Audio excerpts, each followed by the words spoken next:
Har qanday dasturxoningizni ko'rki bo'ladigan, kam xarj va juda mazali. Eng nozik did sohibasini ham ko'nglidan bitta joy ola oladigan ajoyib pechenye.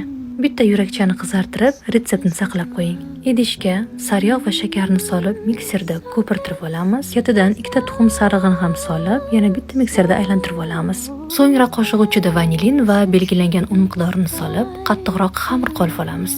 Xamirimizdan yong'oqdan sal kattaroq zivolachalarni olib, yaxshilab qo'limiz bilan dumaloq qilib ishlab beramiz va o'sha ikkita tuxum sarig'idan ortgan ikkita tuxum oqini yaxshilab oppoq bo'lguncha ko'pirtirib olamiz. So'ngra esa o'sha xamirlarimizni botirib, maydalangan arxisga, ya'ni yeryong'oqqa botirib, duxovka listlariga terib chiqamiz.